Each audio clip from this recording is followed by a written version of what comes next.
I'm Kevin Coleman, Weber's Grilling Expert. Today we have a very exciting topic and we're going to be discussing how to smoke on your charcoal grill. We're going to be using the two-fire indirect method. Now before we get started, we want to make sure that we review our recipe for what kind of wood we're going to use and how much. Now when smoking on a charcoal grill using the indirect method, we recommend using wood chunks. If you don't have chunks, you can always use wood chips, but you want to make sure that you soak those for at least 30 minutes because we want those to smolder throughout the cooking process. If you don't soak those, they're going to fire extremely quickly and you're not going to get a lot of smoke flavor. Now we don't need to soak wood chunks because we're not going to get any penetration into the wood, but we will get a nice prolonged smoke throughout the cooking process. Now let's set up our charcoal grill for indirect smoking.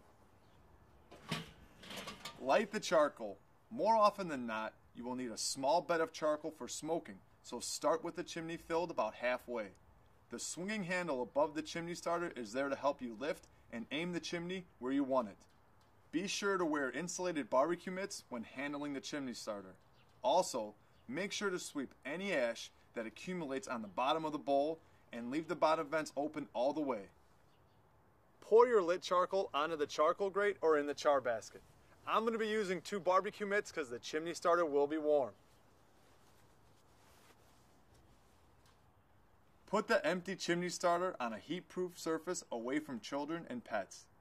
If the coals are not in a charcoal basket, use a long-handled tongs to arrange them so that they cover 1/3 or 1/2 of the charcoal grate. It's okay if the coals are piled 1 or 2 coals deep, but no more than that. Remember, you will probably need medium or a low indirect heat, so start with a small amount of charcoal and add more later as needed. Now when smoking on your charcoal grill for over 30 minutes, we recommend using a water pan. And we're going to fill that 3/4 of the way and place it on the empty part of the charcoal grate. Now if you want to enhance the flavor, you can always use beer, fruit juice, or wine instead of the water. Fill the pan about 3/4 of the way with water. The pan will catch any juices and fat from the food.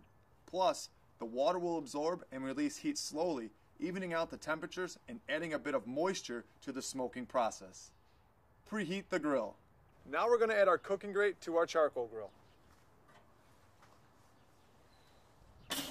Now if you're using a hinge grate, make sure you put the hinge side over the charcoal. This will make it easier to add fuel throughout the cooking process. Then put the lid on the grill and open the top vent completely. Wait until the temperature reaches the right range for the recipe you are making. Keep in mind, as the charcoal burns, the temperature will drop. When the temperature reaches the upper end of your desired temperature range, remove the lid and use a long-handled grill brush to scrape off any bits and pieces of food that have been sticking to the cooking grate. Now that we've preheated our charcoal grill, we're now going to add our wood chunks or our wood chips. Add your chunks, and if you're using chips, they should be damp but not so wet that they could put out the fire.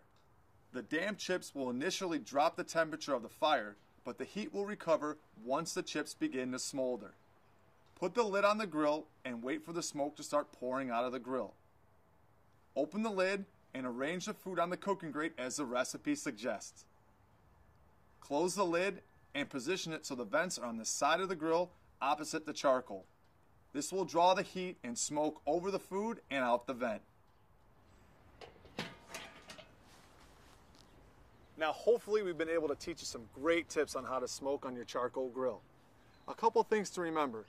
If you're smoking for longer than a half an hour, you're going to have to add charcoal every hour on the hour in order to maintain temperatures inside your grill. Also, make sure you're sweeping the ash out of the bowl. This will help with the air circulation inside of your grill.